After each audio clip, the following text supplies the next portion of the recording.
for strikeouts in a game. 20. Swung on and driven to deep left. It is hit. Number 8. Yankees win. Yankees win. Bernie Williams homers deep in the left field seat to lead off the 11th inning on a 1-run finish. And the Yankees beat the Orioles 5-4 to win Game 1 of the American League Championship Series. Burn, baby, burn. He's done it again. Deep left. There it goes. Staring into history. He's done it. He has done it. 62. Aaron Judge is the American League single-season home run leader. The AL King. Case closed.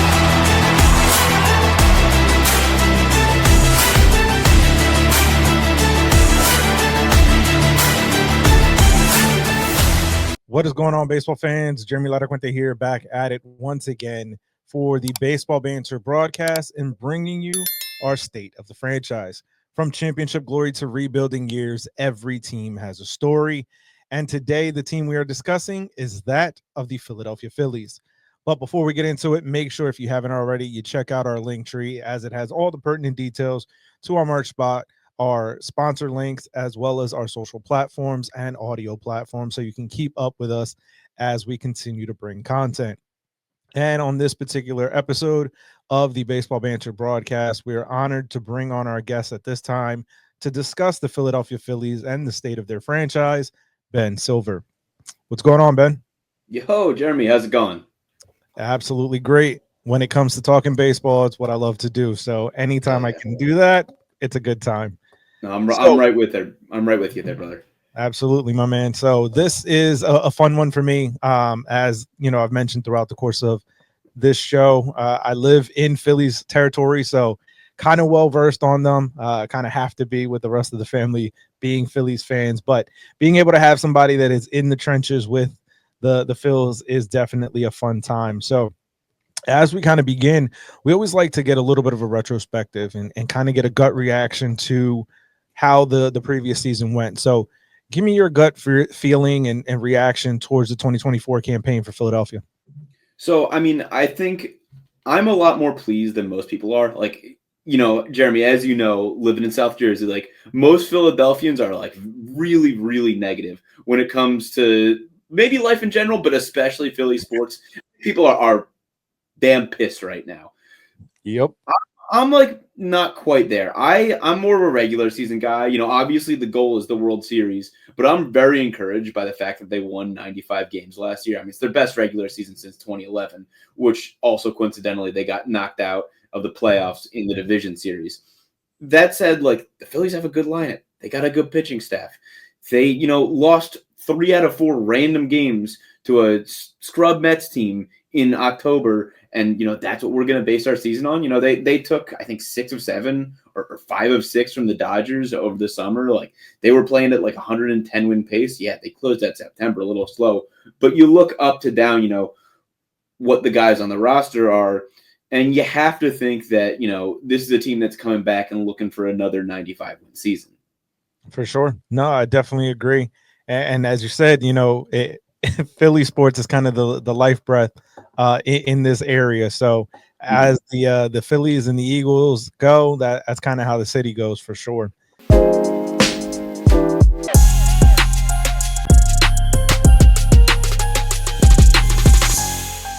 Now, as we kind of look towards this upcoming season and some of the major acquisitions that were made, you know, bringing in guys like Jesus Luzardo from the Marlins, Max Kepler, Jordan Romano, of the moves that the Phillies made, which wasn't too many, which one do you kind of see as the standout move? I mean, it's Luzardo. Like he's the best player of the trio. None of those guys are bad, mind you. You'll see a lot of people talking down on Max Kepler on Phillies Twitter if you know you can stomach it. Personally, I can. I love it. But Luzardo is you know a potential ace. He was a top like I think 10 prospect probably 5 years ago, 6 years ago, and he just never really got healthy enough to string together a full season. When he did, 2 years ago in 2023 for the Marlins. Like, keep in mind, that's a team that's just, not offering him a lot of support. He had a great season. He started game 1 of a postseason series. The dude can really pitch. And, what we've seen this spring training from him, he's got a wicked changeup. His fastball velocity is up, I think, 5 or 6 miles an hour from his last start, which, keep in mind, was June of 2024. He's throwing 92 then, he's throwing 97, 98 now. Like, that's a guy that is probably going to be the best fifth starter in baseball. And realistically, by the end of the season, he's going to be their 3 or 4 starter. And, Max Kepler as well, very solid player, another injury-prone guy who is finally healthy. I think, the Phillies need a guy who's a little more patient at the plate, not going to be chasing like crazy. We'll give you some platoon opportunities with Marsh and Rojas and Castellanos out there.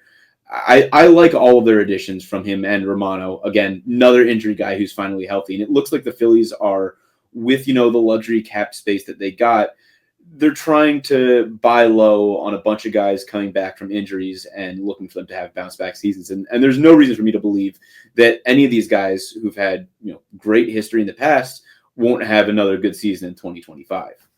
For sure. Yeah. So it's interesting to me, and I agree with you. I think Luzardo is going to be the kind of the big move for Philadelphia long term, and especially in this season. As you said, in my opinion, best rotation in baseball, and without doubt, Luzardo is going to be the best fifth starter in the game for sure.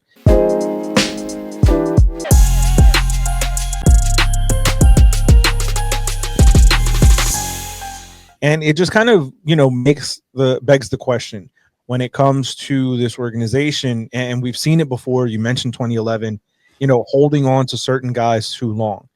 There's been a lot of talk, especially, in this area about Kyle Schwarber dropping down in the order. Give me your thoughts on kind of how you see that playing out for both Schwarber and the Phils. I mean, personally, the linchpin of that lineup is Bryce Harper. I know Rob Thompson really has this thing where he wants lefty-righty in his lineup back and forth.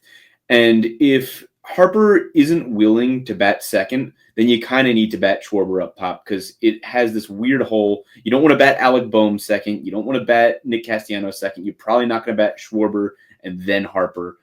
It makes it a little bit funky, especially with the way they're trending. It seems like they're going to have Turner bat leadoff. If Harper's going to bat third, I want Schwarber back at the leadoff spot. The guy walks a lot. He's on base a lot. And frankly, it's 2025. We don't need to worry about dudes clogging the base paths. It's, we're well past that.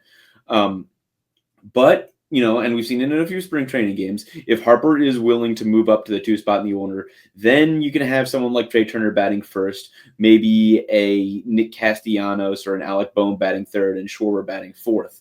And it sort of lengthens out the lineup, gives Harper some protection, and it allows things to be a little bit more fluid, and you have Schwarber in a position where he's got more guys on base. And obviously he's still going to be walking a lot in that 4 spot. And even though the lineup is not quite where the Phillies might want it to be, it's still consistent throughout. There's not really any holes until you get to the bottom. And then if Rojas isn't playing, you got Marsh batting ninth, who's still a solid hitter. Right. Yeah, no, I think it's going to be interesting to see how it shakes out with that. Like you said, Topper really wants to do that lefty-righty or righty-lefty, however he tries to pencil it in. But it sometimes doesn't work with certain lineups. And I think that with guys like Schwarber and Harper, I think you can have them go back-to-back lefties and still have the lineup be balanced. So I think it'll be interesting to see kind of how it plays out for sure. Yeah, no, I totally agree because they're both guys who can hit lefties. I think the concern is, some late inning reliever with a funky lefty delivery coming in the playoffs or in September, throwing like submarine, and you just have Harper and Schwarber, their power gets neutralized a little bit. They still both got a good eye, but it takes away that threat. And I'm not the sort of guy that needs to see righty lefty, but I think that is at least some insight into what Rob Thompson's thinking. For sure. No, I definitely agree. It's definitely going to be an interesting season to see how it shakes out. And we'll get more into kind of where we think Philly's going to land. But I think that no matter what they do with that lineup, it's still going to be a very good lineup for sure. Mm-hmm. Yeah, no, I mean, they're strong all the way up and down the lineup. Like that's the thing that I mentioned before. If Rojas is at the bottom, you got sort of a pitcher spot down there, but there's no one that you're really concerned about coming through. It's like, oh God, we got the 8-hole coming up. We got another strikeout coming. That's the big thing for the Phillies this year.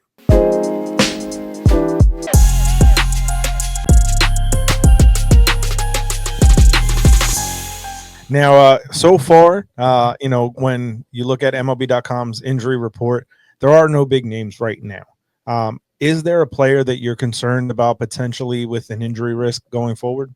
Not really. For fans who don't watch the Phillies all that often, if you watch the Phillies for 140, 150 games this year, you're going to think that Bryce Harper gets injured 3 times. He does this crap, every year, and I love him. Don't get me wrong. I am a huge Bryce Harper supporter, but 2 or 3 times a year, he'll like roll his ankle or he'll get hit and he'll go down and he'll freak out like he's dying. But don't worry, he's fine. Like don't let that get your blood boiling. He will come back either the next day or 3 days later, and he's always playing again soon. I think the biggest injury thing for the Phillies is guys coming off of injuries. Bryson Stott, for example, started off the year really strong in 2024. And then I want to say it was late May, early June, had like a nerve impingement thing and was not great for the rest of the season. And no one really knew what was happening. They just thought Bryson Stott sucked, which he doesn't. Bryson Stott, great player. And then again, you also have guys, like I mentioned before, Kepler, Romano, Luzardo, all coming back from injuries. Even Taijuan Walker, who was awful last year, and I don't think will be good this year. If he does get playing time, he'll be better than he was last year because it seems like he's a lot healthier, throwing a lot harder this year too. Yeah, which is good because he couldn't have been worse than what he was last year. So no, definitely, that was painful. Definitely looking up from there for sure.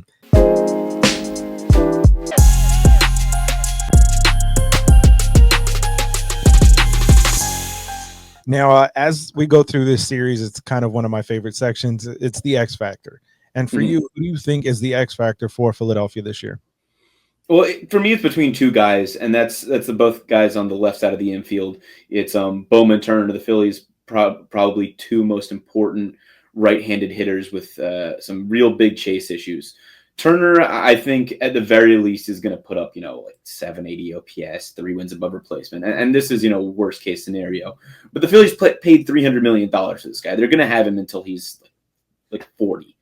They need some big seasons out of him before he starts to regress, and you might be getting to the tail end of his prime here. If he's going to bat leadoff, I'd really like to see him hitting 305, 310, so you can get that OBP up to 360, 370.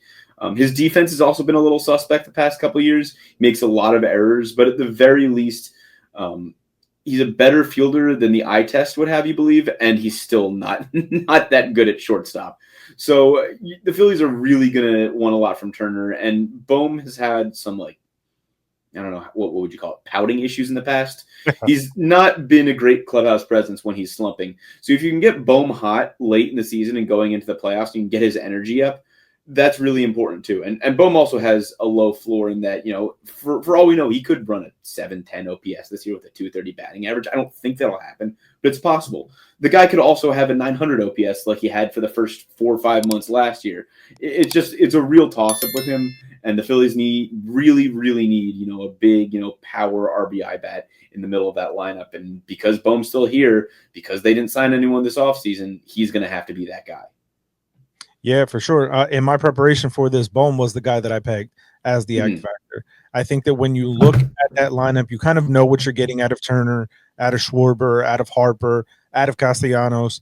It's going to be Bohm is the kind of the guy that is the linchpin in terms of moving the needle, in terms of, what the front half of the lineup, the top half of the lineup does in comparison to the bottom. And I think he's going to be able to be that bridge if he can get off to a good start. Like you said, kind of keep things between the ears in the right direction. And that will then allow the rest of the lineup to kind of shake out the way that it's better intended, as opposed to kind of having to rely more on those guys at the bottom of the order for sure. Yeah, really. Because who's your 3? I mean, again, it's weird right now because we don't know what the lineup's going to look like. But clearly Turner, Harper, and Schwarber are your 3 best hitters. But really, who knows who the 4th best hitter is after that? It's all full of guys who have, kind of low floors, kind of high ceilings. Bryson Stott, Brandon Marsh, Nick Castellanos, Alec Boehm. Any of those guys could, have an 850 OPS next year. And any of those guys could also have a 650 OPS. And it's a little worrying, and I think that's the difference between the Phillies, getting bounced in the first round of the playoffs as a wild card team or going all the way to the World Series if all four of those guys can really heat up throughout the entire season.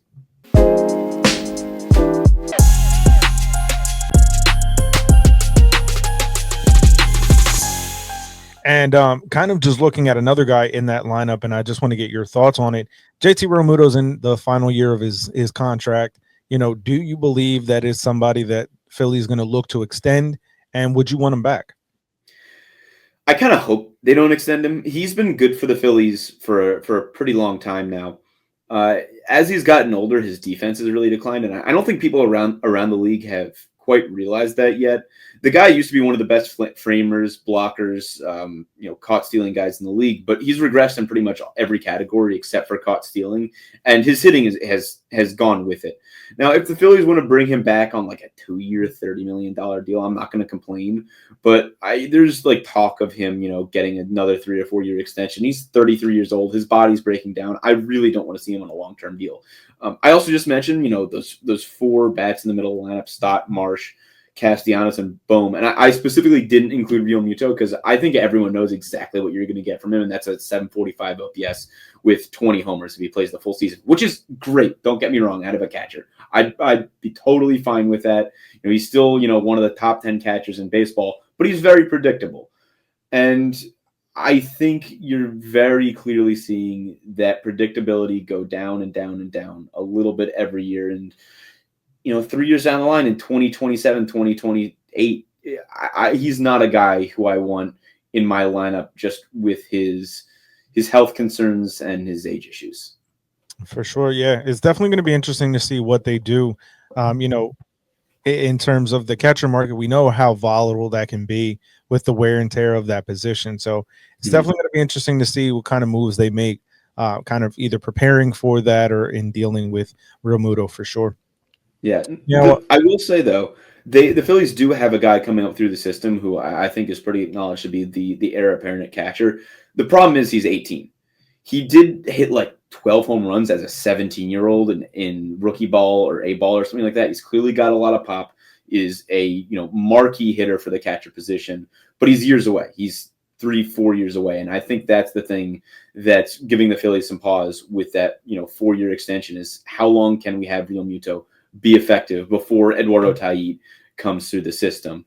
But realistically, the other problem is, can Taiit stick at the catcher position because his defense just isn't quite there yet. So it's too far away to really project him, but he's also in the picture for that Realmuto extension and might be one of the factors for does Realmuto not get more money.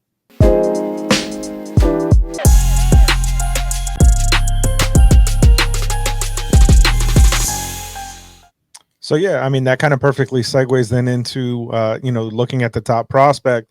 Aiden Miller is listed as the top prospect for Philadelphia. What can you tell us about him, and if there's any other prospects other than the one you just mentioned that you're kind of paying attention to?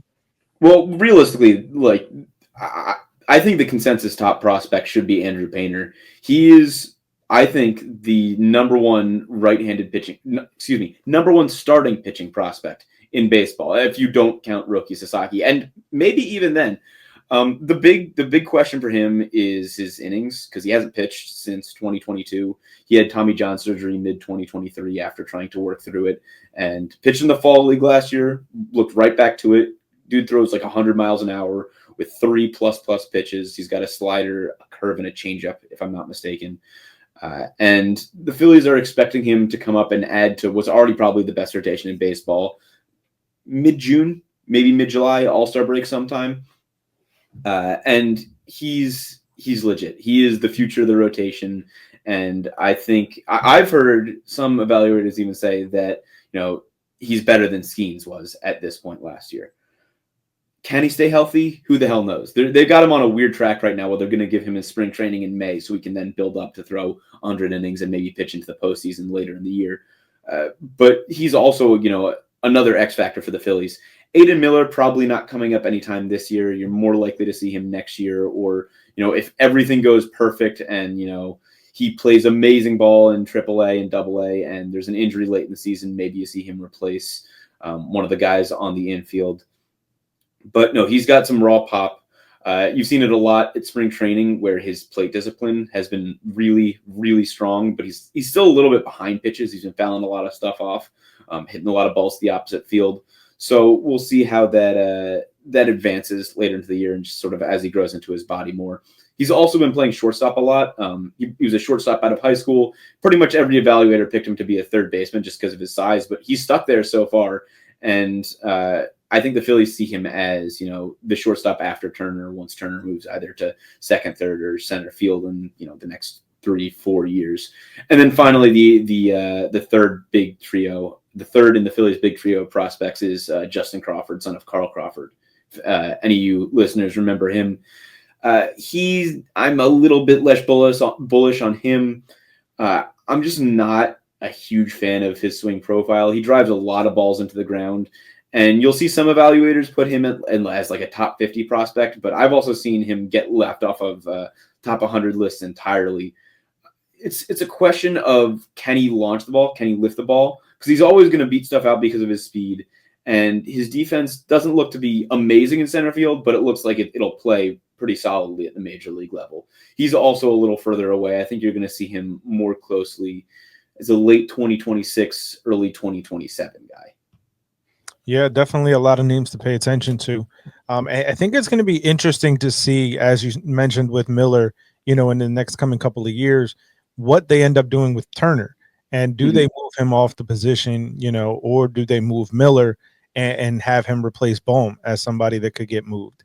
So I think it's going to be interesting to see within these next coming couple of seasons how that all shakes out for Philadelphia and kind of the moves that they decide to make there. Yeah, no, definitely. I mean, the thing with Bohm is, I can't remember if he's a free agent after this year or after next year. He's going to be gone soon. I don't think the Phillies are really looking into holding on to him. And I think the obvious thing would be to put Miller at third.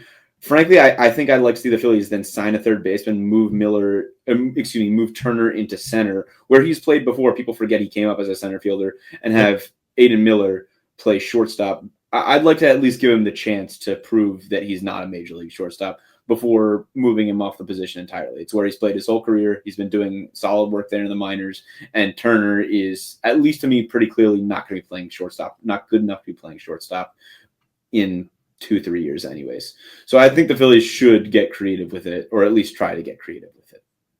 Yeah, it's going to be interesting because, as you said, Turner did come up playing center field with the Nats and stuff like that. So it was going to be something that they're going to have an opportunity to kind of go back to that and revisit it. Very similar to me with like Robin Yount going from shortstop back to going to center field and stuff like that. So it'll be interesting to see how Philadelphia decides to shake out their lineup in the next coming couple of seasons, with some players coming off the roster, with new guys getting added from the minors.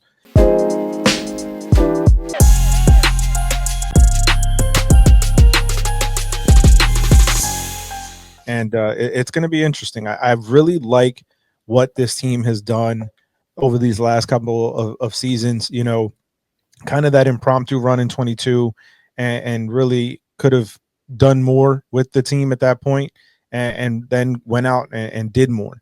And sometimes, throughout the course of this series, we've had a lot of conversations with a lot of teams in kind of the smaller markets, right? So Philadelphia isn't a small market team, and they don't operate that way. Middleton has been, one of the most aggressive when it comes to, going after players and putting his money where his mouth is realistically and trying to put a winning team on the field. So definitely big props to him. I think that in the next coming couple of seasons, we're going to have to see more of that for Philadelphia to be successful. Yeah, no, I agree. I think the Phillies are sort of in a weird spot right now. They're trying to extend their window with a lot of old guys and waiting for the young kids to come up. And once the kids come up, I think Milton's going to be willing to spend a little bit more. They're really hard up against the luxury tax right now. They've been in it for 3 years since 2022, if I'm not mistaken. And I believe every dollar the Phillies spend right now is pretty much doubled at this point with the threshold they're at. So they're waiting for guys like, Alec Boehm and Real Muto and Ranger Suarez and Nick Castellanos, maybe Kyle Schwarber as well, to come off the books so they can start spending again. But you'll actually find a lot of Philly fans who are kind of mad at Middleton for not spending last offseason. And frankly, I get it. There's not really anyone that I would have wanted Middleton to spend money on. I would have liked to see him follow up, a 95-win season with some marquee acquisition. But I'm pleased enough as is with Luzardo, Kepler, and Romano. But I think you're going to see the Phillies really start to spend again in the offseason following the 2026 season. Yeah. I think that's when they have most of their money off the books by that point. I believe Schwarber, Castellanos, and Realmuto will all be gone. Potentially even Boehm off the books. So Boehm will definitely. A lot of money would be available to them to spend for sure. Mm-hmm. I Middleton and Dabrowski have this thing where they really like to make big marquee signings. The thing is, with Harper and with Turner on the books, how many 10-year, $300 million contracts can they really hand out? At the very least, if Harper's a free agent today at age 25 or whatever it was, he's getting a $500, maybe $600 million deal. The Phillies really got a steal there with him. And they're also paying Zach Wheeler, I believe, the highest salary per year for a pitcher ever. He's getting something like $42 million right now. But the thing is, I also think they'll want to keep Wheeler around for as long as he's still effective. So you got a lot of big salaries, and I think the Phillies really, really need, one or two of their prospects to hit, which frankly they really haven't. They've gotten a lot of, trades working. They had Real Muto still on his arbitration deal. They have Marsh, they have Stott still, they have Suarez, they have Boehm, but they don't have a lot of cheap young talent. So the Phillies are really, really, they need one of, if not both of Miller and Painter to hit within these next couple of years. Yeah, it's going to be interesting to see what happens with this squad because, like you said, those guys are getting paid big money, and you need those young players to be able to, augment that in terms of the payroll to be able to go out and spend and add more where it's needed for the club to have a championship caliber team. Mm-hmm. No, for sure. And I'm excited about this year either way. Even without the big spending, I think the Phillies are already there. They're already, I've seen power rankings that have put them at, number 2 behind the Dodgers for this year. And I'm not sure I necessarily agree, but frankly, it doesn't matter once you get into the postseason. So do I even want the Phillies to have the number 2 seed this year and have to face the Dodgers in the NLCS? Maybe I want them to face the Dodgers in a short series and see if they can steal a game or two there and, have it come down to just winning 1 out of 3 at the end of the series. It's interesting a spot the Phillies are in right now with how strong the National League is, but I'm happy with where they are as a fan. Yeah, I think, when you look at those power rankings, and we'll dive into kind of the divisional ranking predictions in a bit, but when you look at those power rankings, it is interesting to see, coming off of the 95 win season, as you said, where they rank, and like you said, many of them have them, second, third. I've seen them no lower than 4th or 5th at most. And even that's pushing it, in my opinion. But at the same time, I think that, there's a lot of questions, especially when you look around the league. And as I said, we've talked to a bunch of different teams right now that look at Philadelphia and see these players that are aging, these veteran guys, and start to question how long until the other shoe drops, how long until they hit the downside of that regression curve. Where do you kind of see this lineup in this team at right now? I mean, there's no one that I am imminently worried about just falling off. I mean, maybe Nick Castellanos, but I mean, they already saw that in 2022. How much worse can it get? Like I said, Real Muto, I think, is in a more gentle decline. Bryce Harper is just so good of a hitter. I think he's going to be playing like that until he's 40. Turner's getting up there, but he's still, I think, 31 this year. He's not going to, start to suck all of a sudden. There's no one that I am seriously concerned about. Even Kyle Schwarber, who's older than the rest of them. I think he's 34 now, maybe 35. He's such a, power and walks guy. That doesn't really fade that much with age. You look at guys like Adam Dunn. I'm going to go to, I feel silly saying this, but any of those steroid guys who performed well into their late 30s, and I know that's, with the help of performance enhancing drugs. Not that I'm saying Schwarber is on that, but power is generally something that leaves you a little bit later if it's your one tool, especially with the eye. So no, I'm not that worried. Zach Wheeler as well keeps getting better year over year as he gets older too, and Aaron Nola is still in his prime. There's no one that I am, worried like I was with Whit Merrifield last year, just falling off all of a sudden.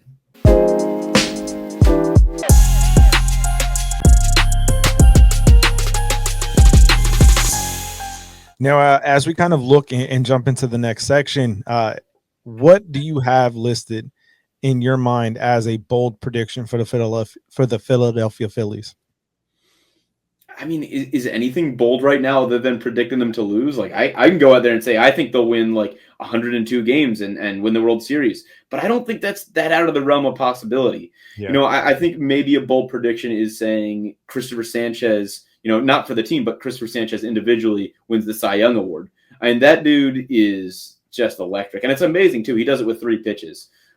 Most starting pitchers will have 4 or 5 offerings, but Sanchez only has the sinker, the slider, and the changeup. And his sinker velocity goes up year over year. It was 20 in 2022. He was throwing about 92 on that pitch. And as of spring training right now, he's averaging 97, 98. He just keeps getting better, and they just signed him to a long-term deal on a cheap contract. I think Christopher Sanchez, if Zach Wheeler, doesn't, run away with, being the Phillies' only ace, then Christopher Sanchez is without a doubt their number 2, if not their, number 1 late in the year.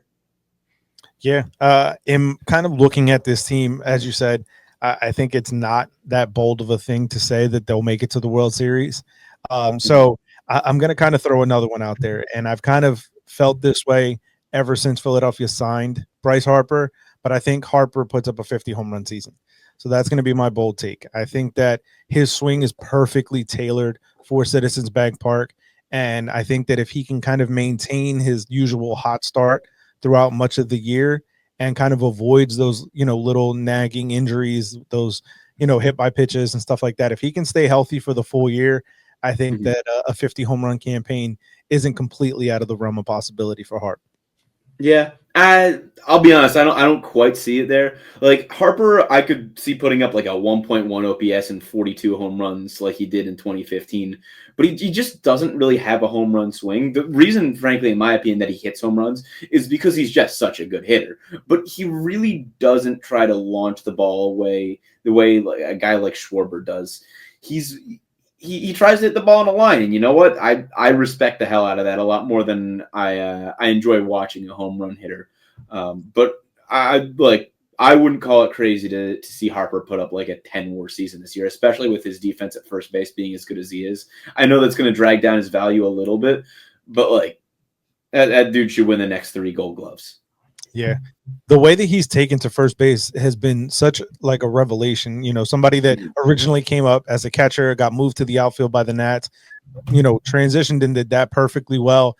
And then kind of jumping into first base on the fly and taking to it as quickly as he has. He looks like a natural first baseman. In looking at him a lot of the time, it actually kind of reminds me of Mark Teixeira back in the day. Now, Teixeira was, a Gold Glove caliber first baseman, and I think that Harper has that in him as well.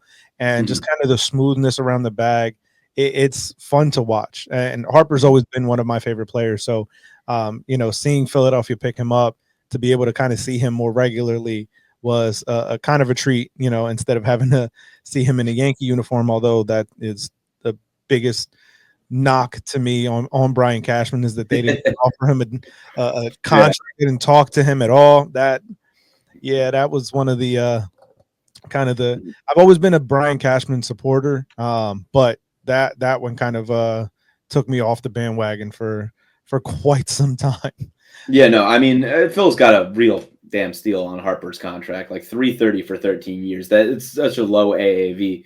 But the other thing about Harper is like he's kind of a virtuoso. Like he's I'm not sure if this is overdoing it, but he's like a baseball Mozart or something like that. You put him anywhere on the field, and he's going to do great. If the Phillies decided they wanted him to play shortstop next year, they had him working out at shortstop all offseason. I'm not going to come out here and say he'd win a Gold Glove, but he wouldn't make a fool of himself over there. He's just that good at the game. He's that kind of athlete, and it's the same sort of thing you saw in guys like Bo Jackson and Deion Sanders. Like if you put Harper 10 years back in time and told him to become a pro football player, I don't know. I think he could do it. I agree. I don't think there's anything that he wouldn't be able to do, athletically speaking. Mm-hmm. No, he's just like, pardon the cliche, that dude is built different. And you know what? It's also great, having him at first base too, to talk to the guys over there and sort of recruit guys to Philly. Like you saw that a little bit with Turner coming here. And funny enough, one of the other guys that Harper recruited was Brandon Kinsler in 2021 or 22, which just absolutely sucked. But like Harper's been a little bit of a GM for the Phils, and having him at first base talking to more players definitely puts him out there a little bit more.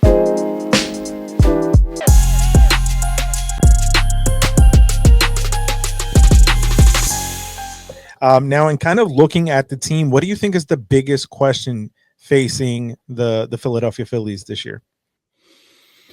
I think if you looked only at Twitter, you'd probably say that's the bullpen. People just don't really understand how building a bullpen works. And frankly, when I look at it, I think it's really good. I think Orion Kerkering, Matt Strom, Jordan Romano, Jose Alvarado is a really, really strong back end of the bullpen. All four of those guys, I think, are capable of putting up seasons of an under 2.5 ERA. Do I think they will? No, of course not. I'm not crazy.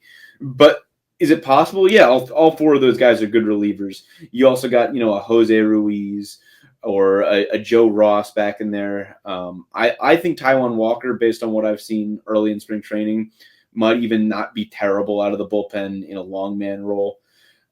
But realistically, I think the question is more the top of the lineup. Like I said, the Phillies have those three guys in Turner, Schwarber, and Harper that you can count on to have good seasons.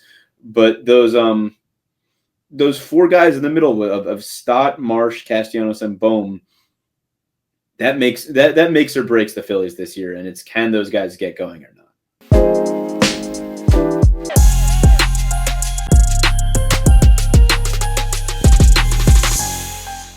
So then kind of on the opposite side of that, what's the biggest frustration for the fan base?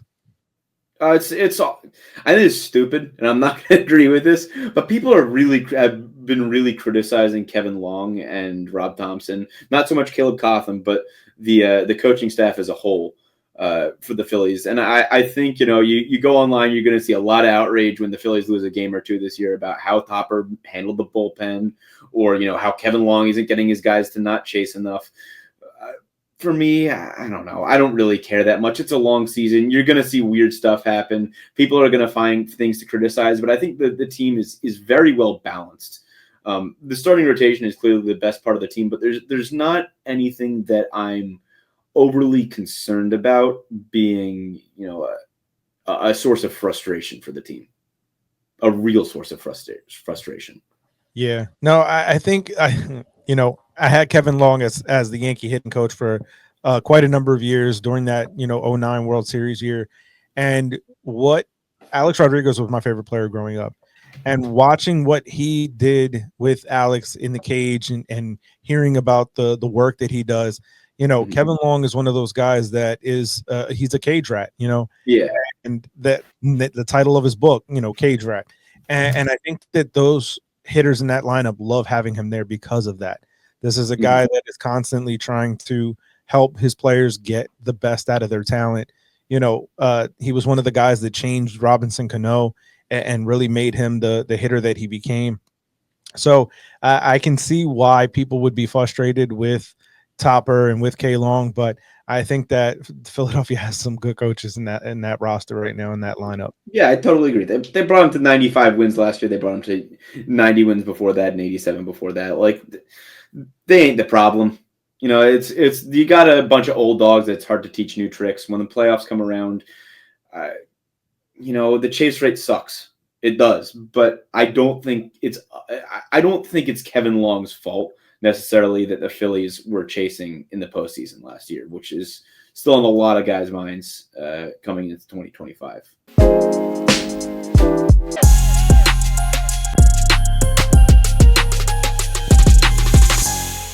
Now, in looking at that offense, how would you grade it out for this season? Are we allowed to do plus and minus grades? Yeah. Okay, B plus. No, I think the Phillies' offense is very good. I think the bench is a little iffy, especially with the injury to one of our minor players, Weston Wilson, who is probably going to run away with a bench spot for the start of the year, out until about mid to early April. Do I think that they're bad by any means? No. Do I think that they're going to put up some sort of record season? No. But I think that this is a lineup that you can count on to win you a few ball games if the pitching falters. Yeah. So we're kind of in lockstep. I have it as an A minus. That was before the Weston thing, but I think that when you look at if that lineup is hitting, right, and we know that Philly's lineup is super streaky, but if that lineup is hitting, this is one of the deepest lineups in baseball. Mm-hmm. Realistically, when you have Marsh in there in center instead of Rojas with Kepler, a healthy Kepler, I think that 1 through 9 is a serious threat at all points. In that particular order. Again, the caveat being when they're hitting, and obviously there are times and spells throughout the course of the year where the lineup goes cold. Philadelphia was the hottest team in baseball for the first half of the 2024 campaign, and then they started to cool off. They were kind of running away with the division, and it kind of almost felt like they took their foot off the gas pedal, and that's when everything started to fall apart. I think if this lineup can hit and really have those guys, playing together, where not everybody is going cold at the same time, where it's, you have maybe that 1 or 2 guys that's not hitting, but the rest of the lineup is, and that can kind of filter throughout. I think this could be a very dangerous lineup. But again, that caveat is when it's on. Mm-hmm. No, I think you look at the 6, 7, 8, 9 of say like Kepler, Stott, Real Muto, Marsh, and whatever order you want to figure that in, or throw Castellanos in there. I think that's the strongest 6 through 9 anywhere in the majors. I mean, apart from the Dodgers, because we have to have them as an outlier now for the next 6 goddamn years. But it's hard to fight that, and I think that's what the Phillies have been doing really well, is that the bottom half of their starters over the last few years have been really good. They're not top heavy. Yeah. I think the balance of that lineup, the depth of that lineup has been what has secured those 90 plus wins over the past couple of seasons. Mm-hmm. No, for sure.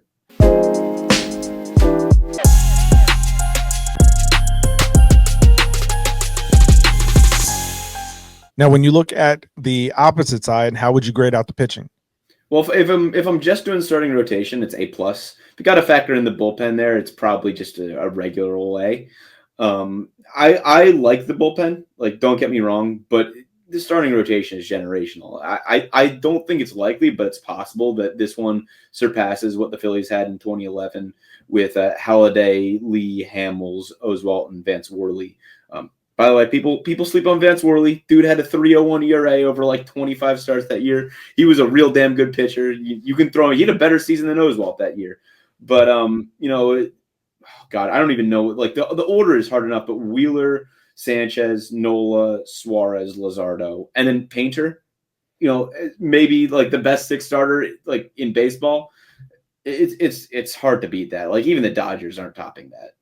Yeah. Even with their 12 pitchers in their starting rotation and their 14-man starting rotation. But no, I agree. I think Philadelphia's starting rotation is second to nobody. I think that when you look, especially if you go 1 through 5, right? Let's say Painter doesn't come and really start to do anything until the second half. But if you just go with that 1 through 5, to me, there is nobody better. I think that there are some, rotations that are battling for second. But I think that to have a guy like Jesus Luzardo, who's, arguably the ace, one of the aces for the Marlins in that postseason run, this is the guy that's going to be pitching last in the rotation spots. That to me is such a deep thing. But for me, it's a little bit more of a question with the bullpen, right? I think that they needed maybe one more arm to kind of really solidify it. I think the four guys that you mentioned, I think, are going to be solid. There's questions to me about Romano and can he stay healthy and effective, but beyond that, I felt like Philly needed maybe one more guy, because one of the things that I do feel that Topper isn't necessarily the greatest at is managing that bullpen and kind of the workload of his guys. Like Joe Girardi before him, and even Joe Torre, they ride their guys out of that bullpen that are the hot hand until the hot hand is no more. And I think that if Philly can have another guy to kind of mix into that matchup, it could have been a little bit better. But I agree. I think that this is going to be a stellar pitching staff. And the other part of it is that if the rotation can be as good as we all believe that it can be, you're going to that bullpen less, which will save them. So I think for me, I have it as A minus right now. But it's mostly just because I felt like if they can get one other arm in that pen, that would just put it over the top. Yeah, I will say I think the whole like running the pitchers into the ground is a little unfounded. Like the Philly, no one in the pen last year threw more than 66 innings, and that was Hoffman. And I know he's a little bit banged up right now, which is one of the reasons why the Phils didn't re-sign him. But even still, it's not like they're throwing their guys out there for 75 innings a year. It's good that they are able to spread the workload out over 4 or 5 back end guys. But I'll also give you one little tidbit here from Phil spring training for the real sickos is John McMillan has been a real standout guy at camp, has been, hitting over 100 on the gun. It's when it was still February. He's had some control issues and only thrown 12 innings in the major leagues. And I'm stealing this from other people across Phillies Twitter, but, next Jeff Hoffman, probably not. But I think that guy is going to contribute in some big moments for the Phillies late in the season. I think that with Caleb Cotham being as good a pitching coach as he is, he's going to take maybe a few miles an hour of velocity off his fastball, focus in on his slider instead of his cutter, and turn him into a real weapon for the Phillies, come May or June. Yeah, I think Cotham is one of the more underrated pitching coaches in the game right now. What he's been able to do with that staff, it to me is incredible to watch. So I think that's going to be an interesting name to pay attention to as the season goes on. Yeah, no, for sure. I think the Phillies, like every team, are going to have a lot of flux in their bullpen. But the past few seasons, they've been really good at finding diamonds in the rough. Yeah. I think, Dombrowski is always a guy ready to make a move. So if those guys don't kind of pan out, he's going to make those trades. He's going to make those, different acquisitions and stuff like that. We saw him get rid of some dead weight in Gregory Soto and Sir Anthony Dominguez last year. I think that was a steal to be able to dump those guys off on Baltimore. It's going to be interesting to see kind of how this team shakes everything out. And, Dombrowski's always got that trigger finger ready for any kind of acquisition. So I wouldn't put it past them that if some of those guys in the pen aren't working out, to go get somebody. Yeah, no, and I think actually one of the things you're going to find a lot of Philly fans complaining about is that Dombrowski hasn't been making a lot of big trades the last couple of years. But that said, he's been really good at making those sneaky under-the-radar moves like, the Sotos and the Dominguezes. Neither of those guys had a big contract, but he was still able to get, prospects that the Orioles didn't value highly, which are clearly, like, really good for the Phillies now. Moises Chase being the big one. How the hell Dombrowski fleeced the Orioles for that guy is unheard of. But Chase, I think, is going to feature in a big way in the rotation in a few years for the Phillies.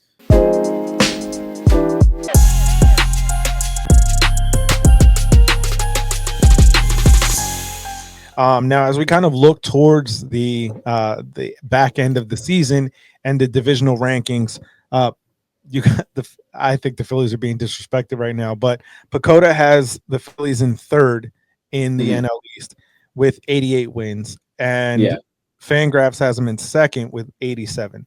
Where do you see Philly landing in terms of the divisional ranking, and what does that win total look like? Well, at the very least, put in some context for those Pacoda and Fangraphs rankings. For whatever reason, they always have teams regress to the mean way more than they actually need to. There's no such thing as a bold prediction for them because of all of the models they're using have so much regression over so many simulations. I think the Phillies are more realistically a 93 win ball club. And I think the Phillies and Mets and Braves and even Nationals are going to beat up enough on each other that the Phillies are probably going to top that division. I think the Braves are going to deal with injury issues again because they just always seem to be doing that. Sean Murphy's already out for the next 6 weeks. And, I don't think the Mets are quite there yet. If I'm not mistaken, their number 3 starter right now is Clay Holmes as a starter. Mhm. And they're fine. They got Juan Soto, but they got really lucky last year with the big productions out of guys who I don't think they're going to be able to repeat it, like, Jose Iglesias and Mark Vientos, both of whom are fine players, I guess. But, neither of those guys are perennial 850 OPS, 30 home run guys. So I'm not all that concerned about, the talent in the division. I think the Braves are a much bigger test for the Phillies with Strider and Acuna healthy as opposed to the Mets. Yeah, I agree. I think Philly's going to come out on top in this division as well. And I pegged them for another 95 win season. So that's kind of my prediction on the win total for Philadelphia. I think that they're going to, obviously, I think it's going to be a battle in the NL East. I think Washington's going to be a lot better than what people are expecting. I think the Mets, even with Juan Soto, and this isn't, sour grapes or a jaded Yankee fan, I think that Juan Soto is going to make a big deal for them and be a big deal for them. But I don't think that they did enough on the pitching side of things to actually fully compete at the top of that division. I think it'll be competitive. I think that they'll win, 87, 88 games. I think it'll be interesting for the division, but I still see them coming in third place. And, I see Atlanta in second. I agree with you.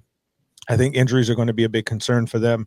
They're not getting Strider at the, beginning of the season, early April.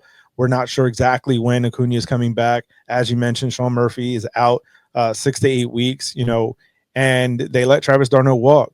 So the guy who was kind of their, go-to backup catcher who was going to provide them with some, veteran leadership and some power, he's gone now. So what are they now going to do with that spot? So I think the division is the Phillies to lose, in my opinion. So it's going to be a battle. I think that, whoever comes out on top against the Marlins with kind of the best win differential is going to be the team that really goes to the utmost in this division. And I know that for Philly, they've kind of been a bugaboo for them, but I think this year that kind of changes. Yeah, and at the very least, the past 2 or 3 years, since 23, and definitely since 23 and probably since 22, Phils have been a lot better against the Marlins and about dispatching, weaker opponents. But yeah, who's the Mets' best starter right now? Sean Manaea. I know he had a good year last year, but that dude, he's a good pitcher, sure, whatever. The Phillies, laid 7 runs on him in an inning and a half of work in the 2022 NLCS. But no, the Phillies, at least for me, are the class of the NL East.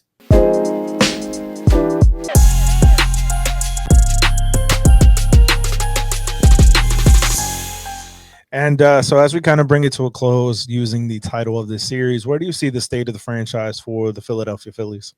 Unfortunately, they are World Series or bust. I'm not sure how I'd feel. I think looking at things objectively, if they win a pennant, this is a successful season for Philly. But if the Phillies get to the World Series and they don't win it, I'm going to be pissed. And I know everyone else I know is going to be pissed. They're getting to the end of this core. And though they have, a bunch of young players, they have Bryce Harper and they have another young core on the way.